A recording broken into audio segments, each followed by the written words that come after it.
What's poppin', guys? Jordan Thomas here, and today is gonna be a story time episode where I talk to you about my first attempt at breaking 5 minutes in the mile. So this past week I was at the Ridgewood Run, and they have 3 different races available. We have the 10K, 5K, and the mile. In the past, I've done the 5K, and so it was nice to get there a little bit early, see the finishers for the 5K. And so the first thing I did was I just went ahead and said out loud what my expectations were for the race again. And so my A goal is to break 5 minutes. My B goal, let's say 5 minutes, 20 seconds. My C goal, hey, come through smiling, finish hard, and just beat my previous best. And then once I did that, I got into a series of mobility exercises, then my 2-mile warm-up, then some drills, then some strides, and I was feeling pretty ready to go. But as I approached the starting line, I realized I just felt kind of awkward. Like it wasn't, I didn't know what to stand. I didn't know how to put my hands. I haven't really ran with many people other than like the Nike Go run that I had done earlier this year, and that wasn't really a race for me. That was just me kind of hanging out.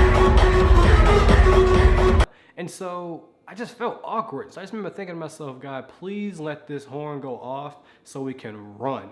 And so when it did, I was out. As a matter of fact, I went out too fast, and so I was with the front pack. I had no business out there. The pace wasn't crazy. It was just faster than what I had previously practiced, and I gassed myself out very early in the race.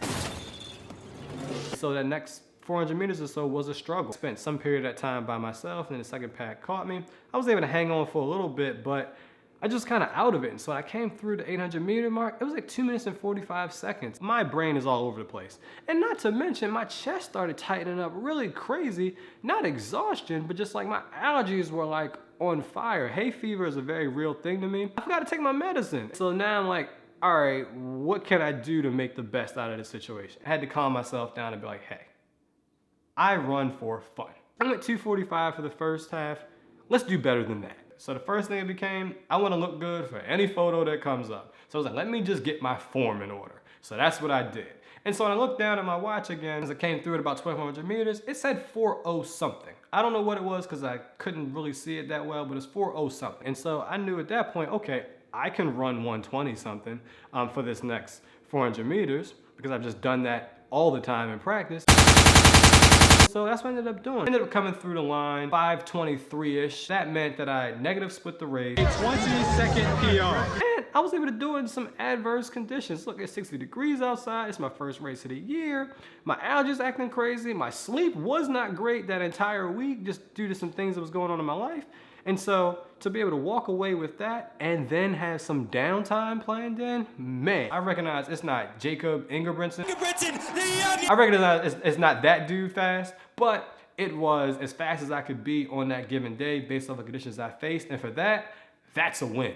When it comes to racing, hey, I have to do more of it to get better at it. And practicing certain strategies. As the summer proceeds, I'm gonna be racing a lot more. But next thing up for me, ladies and gentlemen, is some rest.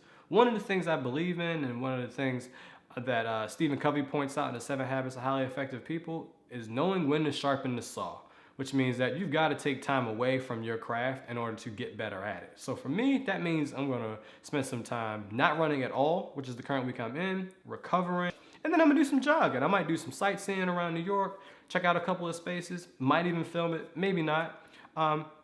But then going into that 3rd week is when I'll start a new plan. So next week, I'm not guaranteeing a run video. When I come back on the week after that, we'll resume the running stuff, and I'm bringing some friends. I've already reached out to a couple of people that are interested in doing some stuff. So we're gonna start getting some more people on here. I mentioned to you back in January that I wanted to be more plugged in into New York as well as New Jersey, as far as like the running history, different crews and clubs and stuff like that. So that's very much on the way and in play. If you haven't already, please be sure to give me a like, hit that subscribe button, and I'll see you next time. Jordan Thomas, peace.